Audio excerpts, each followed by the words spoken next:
Hello, dear Junior 6 students. I hope you are doing so well. Welcome to a new lesson. And today we're going to start a new reader. And I really hope that you're starting to like Shakespeare's works because we're starting a new play written by William Shakespeare once again. After we finished Hamlet, now we're going to start Julius Caesar. Okay, you should know that Julius Caesar is like Hamlet.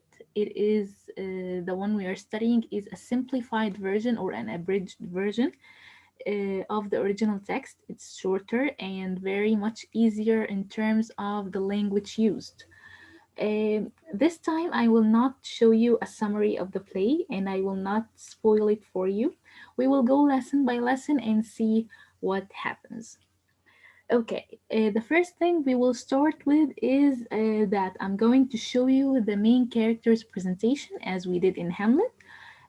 Of course, you should know that Julius Caesar, I'm sure you have heard of him, was a very famous Roman emperor.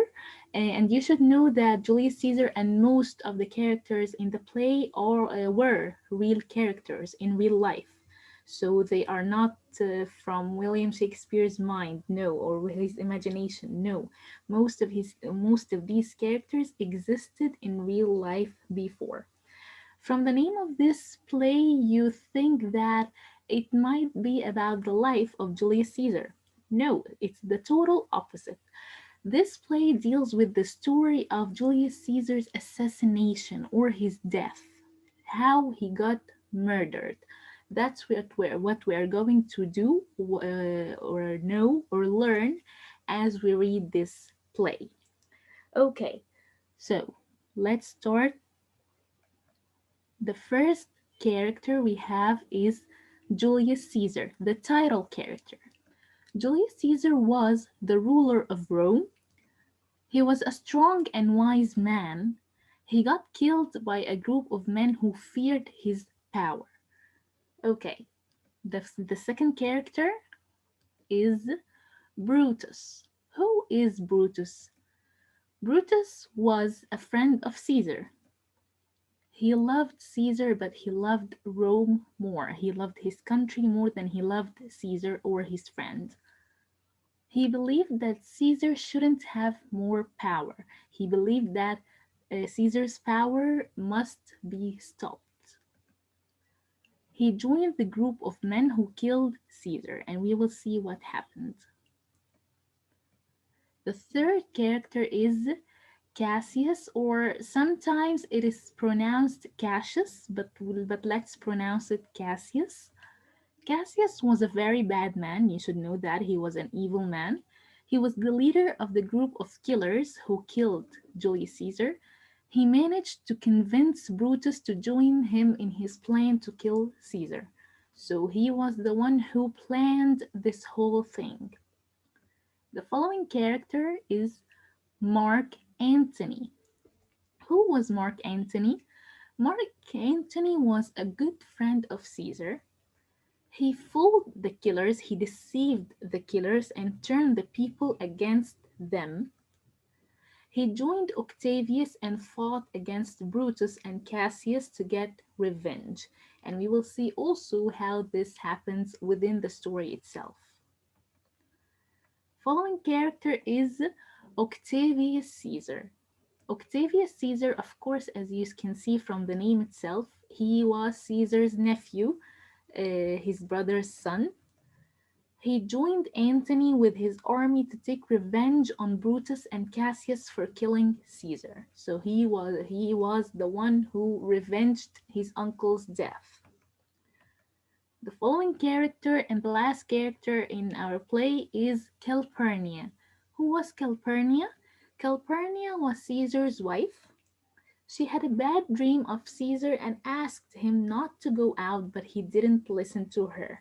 And we will also see what this resulted in.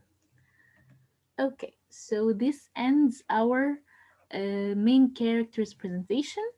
Now, I want you to pause this video, go to your readers, page 40, start reading from page 40 until the first half or the top half of page 42. And on the CD, I want you to listen to the first two audio files of this play, A and B. These two tracks are the ones which are reading the part that we are discussing in this video. Okay, so now we will go to a new presentation, which is the presentation discussing the main events of this play.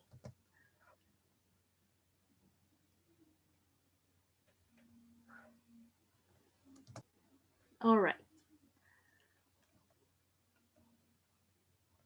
The play starts with Julius Caesar himself. He was the ruler of Rome, as we said.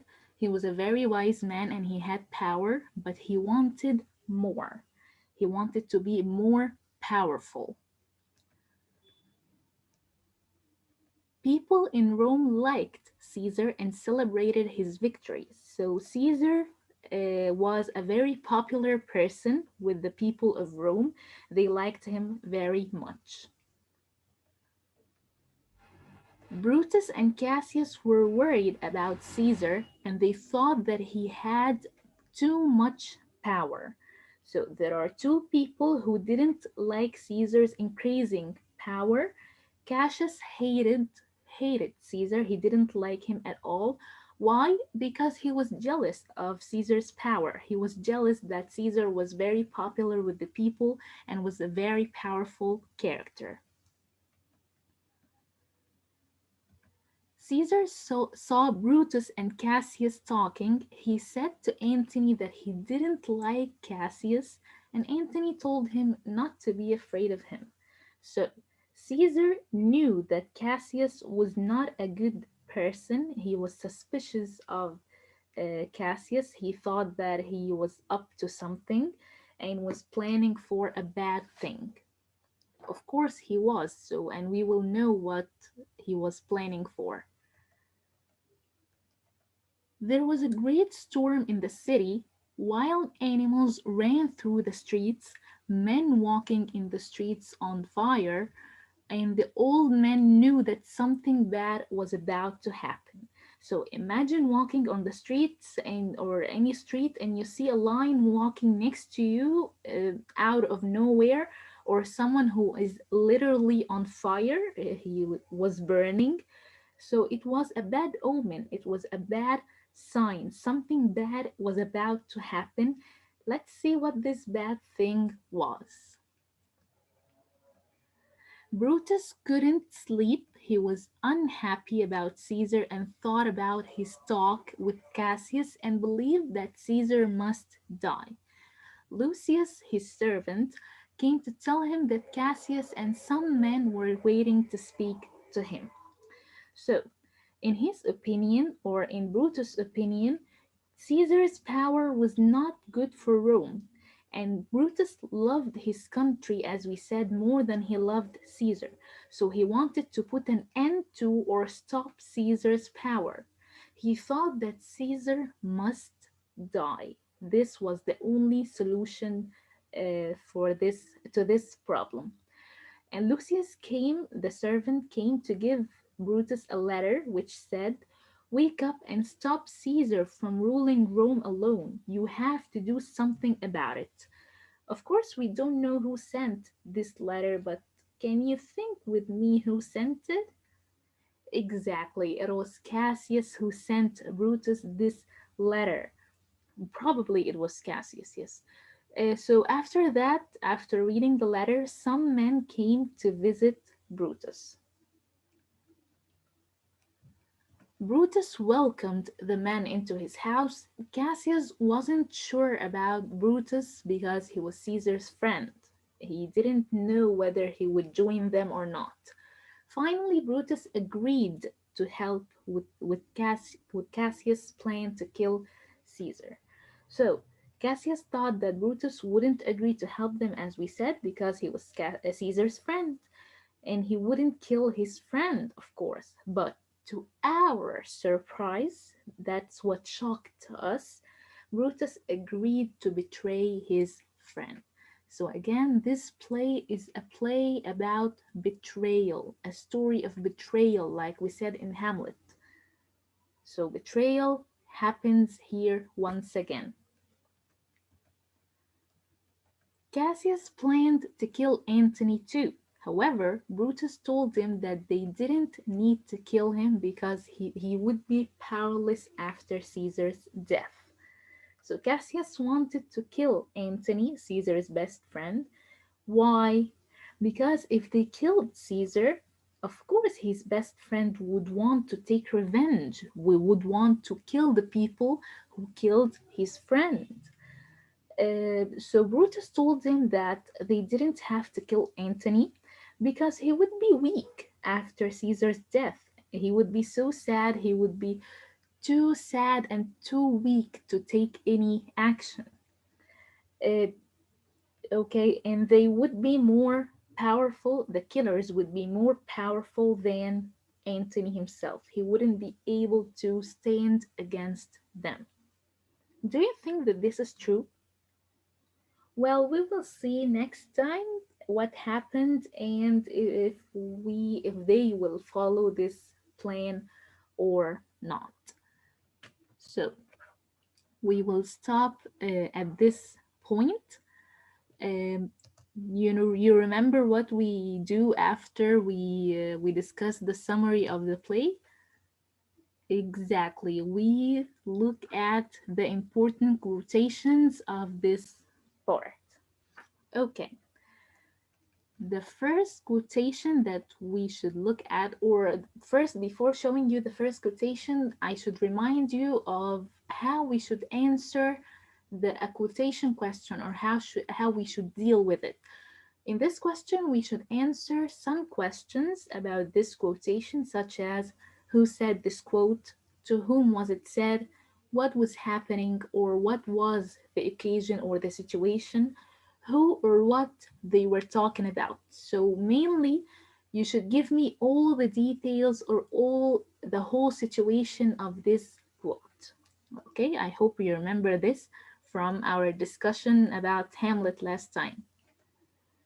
The first quote is, I love Caesar, but I don't want him to be king. You will find this quotation on page 40. Who says this and to whom, or what was the situation? As you can see from the picture, it was Brutus. So let's see the full answer to this question. These words were said by Brutus to Cassius. He didn't want Caesar to be king because he thought Caesar would have too much power and that he wasn't good for Rome. Cassius was trying to turn Brutus against Caesar. Okay, the following one. Is it right for one man alone to rule Rome? Do something about it. You will find this quotation on page 41. Do you remember where these words were found?